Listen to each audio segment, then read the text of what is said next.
কিছু খেলনা শুধু খেলনা না, কিছু খেলনা অপেক্ষা করে। আর যখন তারা কাউকে পছন্দ করে তখন তারা কখনো তাকে ছেড়ে যায় না। আজকের গল্পটা পাঠিয়েছে আলিফ। ঘটনাটা গাজীপুরের এক নিরিবিলি এলাকার। একটা লাবুবু পুতুল, একটা ছোট মেয়ে আর একটা অভিশাপের গল্প।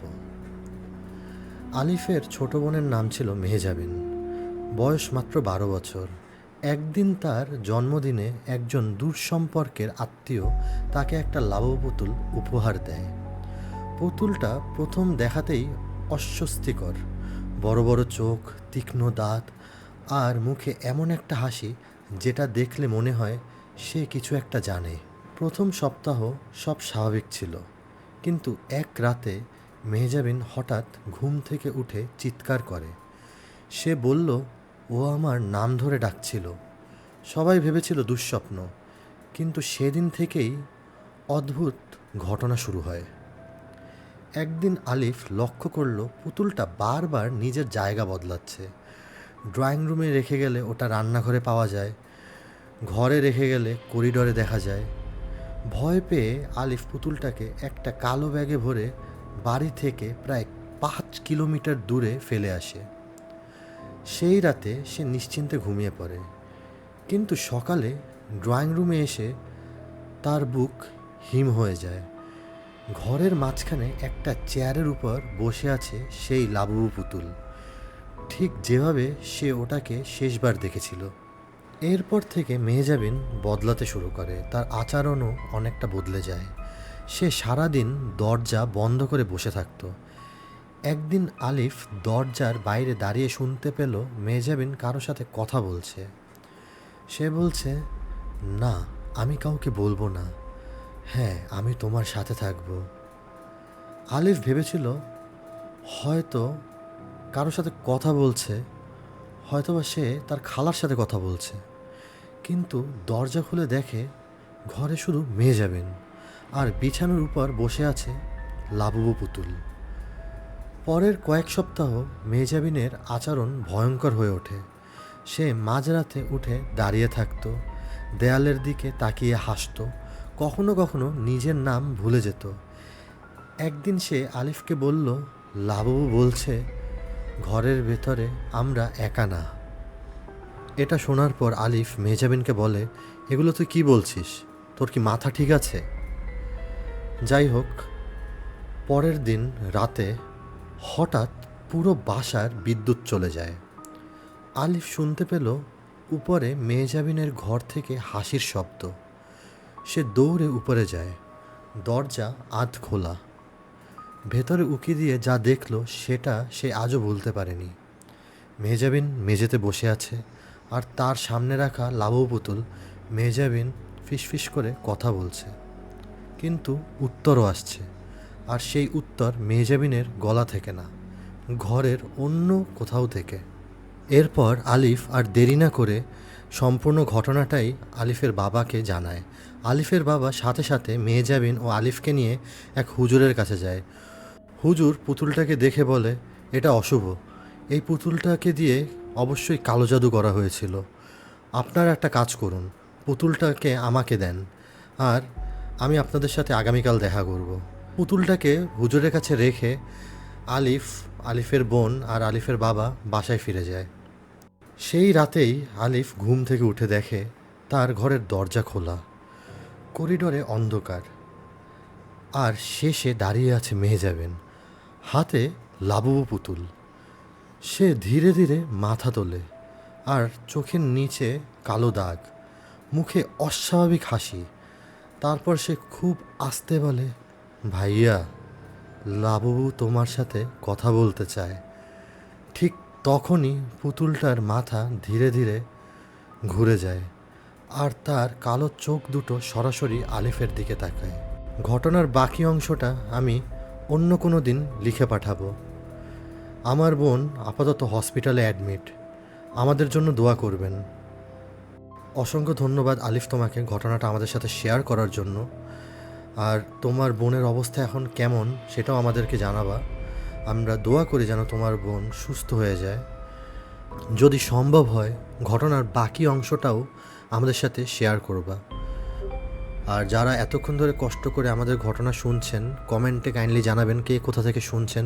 অবশ্যই চ্যানেলটি সাবস্ক্রাইব করে চ্যানেলের সাথেই থাকুন, পাশেই থাকুন। আমরা সরাসরি চলে যাচ্ছি আমাদের পরের ঘটনায়। হ্যালো এভরিওয়ান, আমি রাইসা।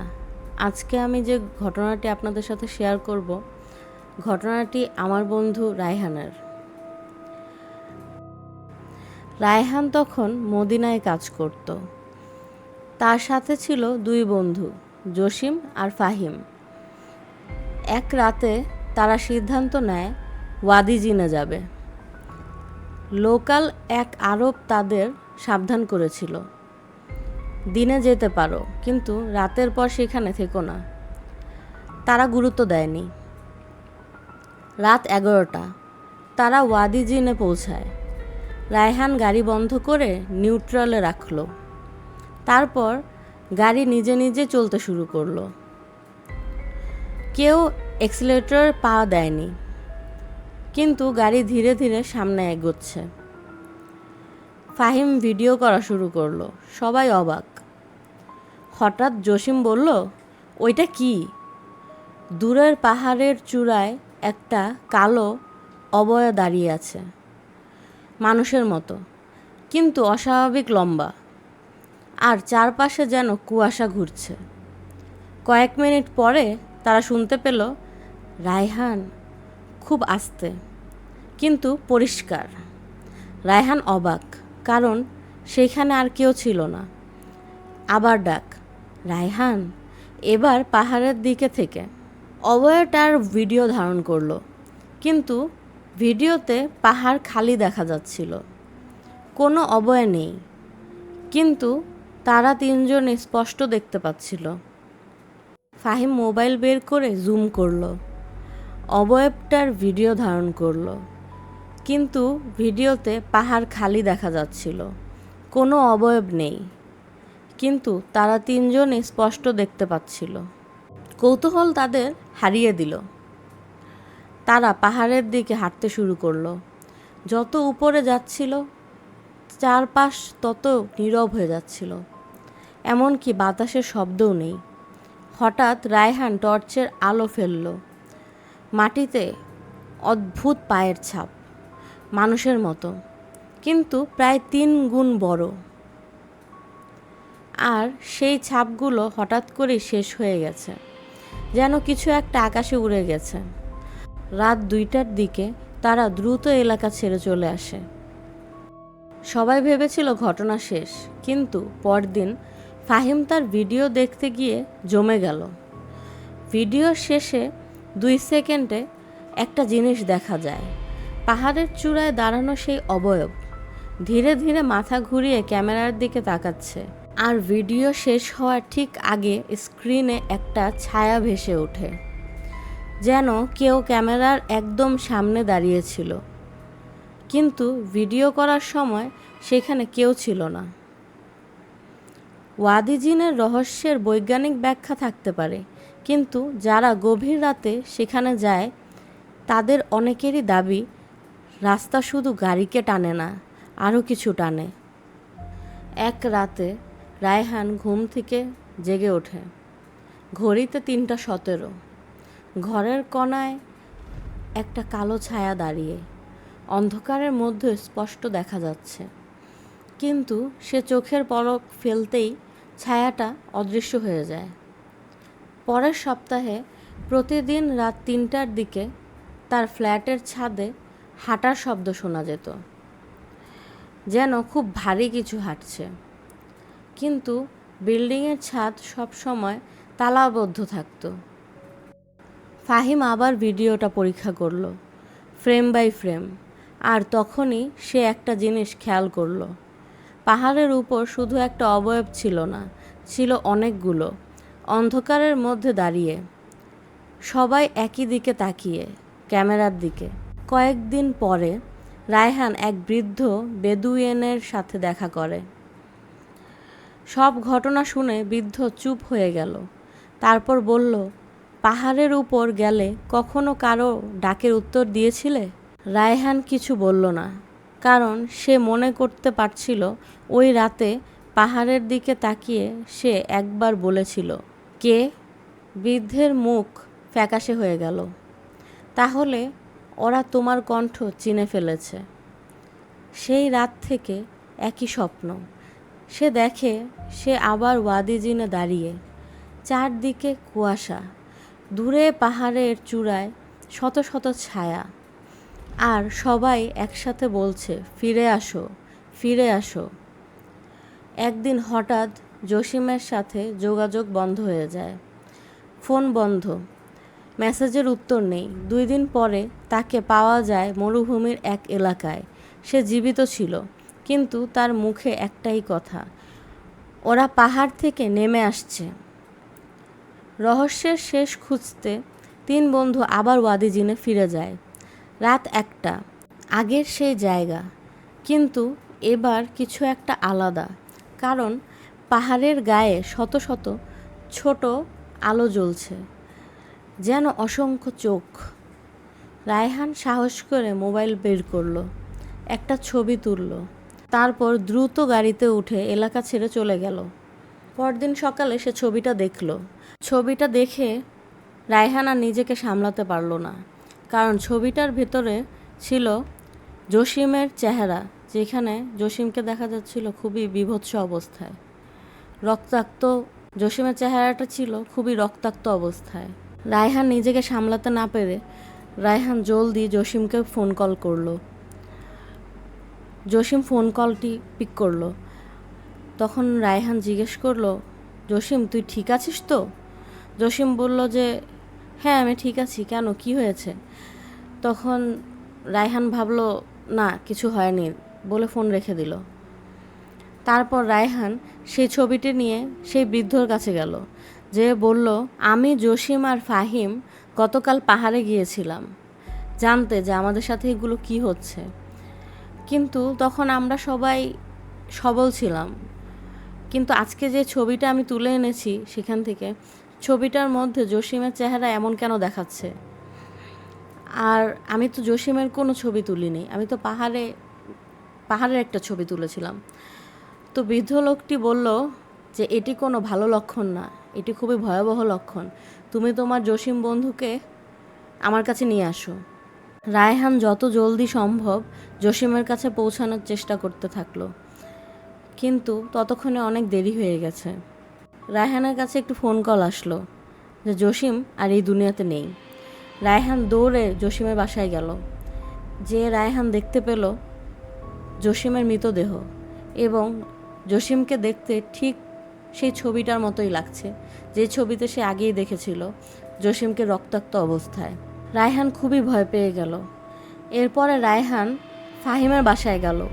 ফাহিমকে নিয়ে সে সেই বৃদ্ধ লোকের বাসায় গেল, যে রায়হান বৃদ্ধ লোককে বলল, আমি, আমার বন্ধু ফাহিম আর জসিম সেই পাহাড়ে গিয়েছিলাম, আর জসিম এখন এই দুনিয়াতে নেই। এগুলো যা হচ্ছে আমাদের সাথে কিছুই স্বাভাবিক না, আমরা এখন কি করতে পারি? তখন বৃদ্ধ লোক রায়হান আর ফাহিমকে কিছু দোয়া লিখে দিল, আর বলল, যখনই তোমার আশেপাশে কিছু অস্বাভাবিক অনুভব হবে তখনই তোমরা এই দোয়াগুলো পড়বে। রায়হান আর ফাহিম এখনও জীবিত আছে, কিন্তু তাদের সাথে যা ঘটেছিল তা কি আসলেই স্বাভাবিক ছিল? জসিমের সাথে যা ঘটল এবং জসিমের মৃত্যুটা, সেটা তো একদমই অস্বাভাবিক মৃত্যু ছিল। তো রায়হান আমাকে এই ঘটনাটি শেয়ার করেছে সৌদি আরব থেকে। আপনি শুনছেন ভূত.নেট। সাবস্ক্রাইব করুন, নয়তো আমি আসব আপনার আয়নায়।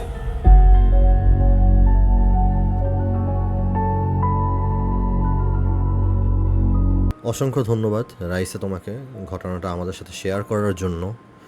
আমরা সরাসরি চলে যাচ্ছি আমাদের পরের ঘটনায়। পৃথিবীতে এমন কিছু খেলা আছে যেগুলো শুরু করা সহজ, কিন্তু শেষ করা সবসময় সম্ভব হয় না। ওজা বোর্ড অনেকের কাছে শুধু একটা বোর্ড, কিন্তু অনেকের দাবি এটা একটা দরজা, আর দরজার ওপাশে কী আছে সেটা আপনি কখনো নিশ্চিত হতে পারবেন না। আজকের গল্পটা পাঠিয়েছে আফনান। ঘটনাটা ঘটে 2022 সালে। আর সেই রাতের পর আফনান আর তার বন্ধুরা কখনো আগের মতো ছিল না। আফনান, রাকিব, সায়েম ও ফারহান 4 বন্ধু ঢাকার একটি ভাড়া বাসায় থাকত। এক রাতে ইউটিউবে ভৌতিক ভিডিও দেখতে দেখতে তারা ওজা বোর্ড নিয়ে আলোচনা শুরু করে। রাকিব হেসে বলল, আত্মা কিছু না, সব অভিনয়। সায়েম বলল, তাহলে আজ রাতে পরীক্ষা করে দেখি। সিদ্ধান্ত হয়ে গেল। রাত 12টার পর ঘরের সব লাইট বন্ধ, চারদিকে মোমবাতি, মাঝখানে ওজা বোর্ড। আফনান জিজ্ঞেস করল, এখানে কেউ আছো? কয়েক সেকেন্ড কিছুই হলো না। তারপর প্লানচেট ধীরে ধীরে নড়ল। সবাই ভেবেছিল কেউ মজা করছে, কিন্তু সবার হাত সমানভাবে রাখা ছিল। প্লানচেট গিয়ে থামল। ইয়েস। ঘরের তাপমাত্রা হঠাৎ কমতে শুরু করলো। আফনান জিজ্ঞেস করল, তোমার নাম কি? প্লানচেট ঘুরতে শুরু করলো। NAHID, নাহিদ। রাকিব বলল, আমাদের পরিচিত কেউ? প্লানচেট নিজে থেকেই নড়ে গেল। নো।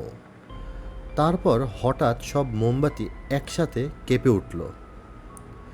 ভয় পেয়ে ফারহান হাত সরিয়ে নিল। সেশন শেষ করা হয়নি। তারা হাসতে হাসতেই ঘুমাতে চলে গেল। কিন্তু রাত তখনও শেষ হয়নি। রাত 3:09। আফনানের ঘুম ভেঙে যায়, কারণ তার মনে হচ্ছিল কেউ তাকে দেখছে। সে ধীরে ধীরে চোখ খুলল আর দেখল দরজার পাশে একটা ছায়া দাঁড়িয়ে আছে। অস্বাভাবিক লম্বা, মাথা নিচু, চোখ দেখা যায় না। আফনান চিৎকার করতে গিয়েও পারল না। কয়েক সেকেন্ড পরে ছায়াটা অদৃশ্য হয়ে গেল। পরদিন সকালে সবাই নিজেদের অভিজ্ঞতা বলতে শুরু করলো। আর অবাক করার বিষয়, 4 জনই একই ছায়া দেখেছে একই সময়ে। সেই রাত থেকেই বাসার আয়নাগুলোতে অদ্ভুত জিনিস দেখা যেতে লাগলো। পিছনে কেউ দাঁড়িয়ে আছে বলে মনে হতো, কিন্তু ঘুরে তাকালে কেউ থাকতো না। 1 সপ্তাহ পরে সায়েমের ফোন আসে। তার গলা কাঁপছিল। সে বলল, ওটা এখন আমার ঘরে, ওটা কাছে আসছে। তারপর ফোনের লাইনটা কেটে যায়। আফনান বুঝতে পারে কিছু একটা খারাপ ঘটতে চলছে। আফনান আর দেরি না করে সরাসরি সায়েমের বাসায় চলে যায়। যে দেখে সায়েম অজ্ঞান হয়ে বাসার মেঝেতে পড়ে আছে।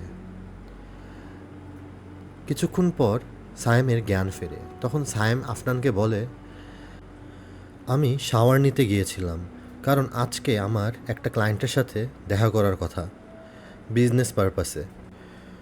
তো আমি যখন রেডি হতেছিলাম, আমার মনে হচ্ছিল বাসায় শুধু আমি একা না, কেউ একজন রান্নাঘর থেকে হেঁটে হেঁটে অন্য একটা রুমে গেল। তারপর আমি আর দেরি না করে রান্নাঘরের দিকে দৌড়ে যাই, দেখি কেউ না। তারপর আমি বাসার সব কয়টা রুমই চেক করি, দেখি আসলে কিছুই না। আমি প্রথমে ভেবেছিলাম হয়তো বা স্ট্রেসের কারণে। তো পরে যখন আমি আমার নিজের রুমে যাই, তখন দেখি বিছানায় অবিকল আমার মতন দেখতে এক বীভৎস চেহারা লোক বসে আছে। এটা দেখার সাথে সাথে আমি দৌড় দিয়ে অন্য এক রুমে গিয়ে দরজা লাগিয়ে তোকে ফোন দেই। তারপর যা হয় তা তো তুই জানিসই। আমার যখন জ্ঞান ফেরে, আমি আমার চোখের সামনে তোকে দেখতে পাই। তো আমার পক্ষে এই বাসায় থাকা সম্ভব না। আফনান সায়েমের পুরো ঘটনাটা শোনার পর মনে মনে সিদ্ধান্ত নিয়ে ফেলে আজকেই তারা এক হুজুরের কাছে যাবে।